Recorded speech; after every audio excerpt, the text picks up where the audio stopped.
ধন্যবাদ। তারপর শাহিন, আমি যে হলটিতে থাকতাম সেটা হচ্ছে 11 তলা বিশিষ্ট। আমি ইচ্ছা করেই উপরে সিট নিয়েছিলাম যাতে ওখানে একটু পরিবেশটা ভালো থাকে, কারণ নিচে থাকলে তো অনেক গ্যাদারিং হয়। কিন্তু সেখানে যে প্রবলেমটা হতো যে লিফটে আসলে আপনার লিফট ব্রেল সিস্টেম ছিল, বাট টকিং সিস্টেম ছিল না। অনেক সময় 10 তলায় চলে যেতাম, তখন আবার হেঁটে হেঁটে নামতে হইতো, ইয়ে করতে হইতো, ওই প্রবলেমটা অনেক হইতো আর কি হলে। আজহার, তোমার অভিজ্ঞতার আলোকে বাংলাদেশের বিশ্ববিদ্যালয়গুলোকে আরও অন্তর্ভুক্তিমূলক করতে ঠিক এখনই কোন 3টি পরিবর্তন সবচেয়ে বেশি জরুরি বলে তুমি মনে করো? প্রথমত যেসব অবকাঠামো আছে এগুলো প্রতিবন্ধী বান্ধব করতে হবে। প্রতিবন্ধী বান্ধব শিক্ষা উপকরণ রাখতে হবে। দৃষ্টি প্রতিবন্ধী আছে তাদেরকে অডিও বুক এবং হচ্ছে শ্রুতিলেখক এগুলো কর্তৃপক্ষ ম্যানেজ করতে দিতে হবে। দরিদ্র প্রতিবন্ধী ব্যক্তি আছে তাদের জন্য স্কলারশিপের ব্যবস্থা করতে হবে। প্রত্যেকটা একাডেমিক ভবন বা হলগুলোতে লিফট এবং র্যাম্পের ব্যবস্থা করতে হবে।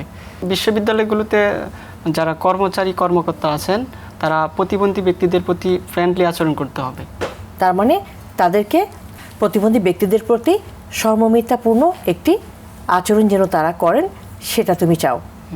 পাশাপাশি যারা পড়াশোনা শেষ করবে তাদের যাতে কর্মসংস্থান হয় এটার প্রতিও নজর রাখতে হবে। অনেক ধন্যবাদ তোমাকে।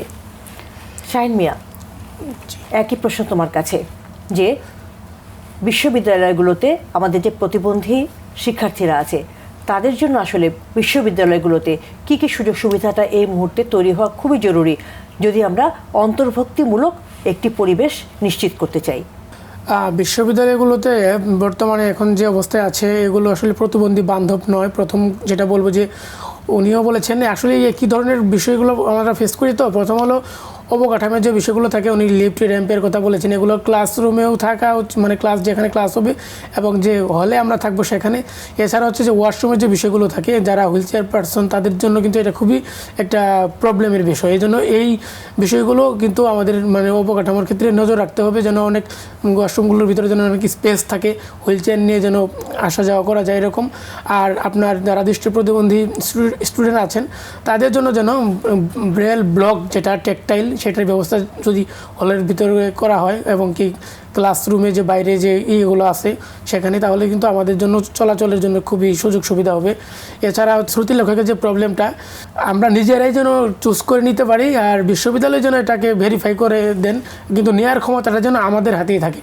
বইপত্রের যে বিষয়টা, অডিও বুক, এর পাশাপাশি যারা লো ভিশন আছেন ক্ষীণ দৃষ্টি তাদের ক্ষেত্রেও যেন ক্লাসের যেন বিশেষ সুযোগ সুবিধা রাখা হয় আর কি। তুমি মাস্টার্স কমপ্লিট করেছো কবে?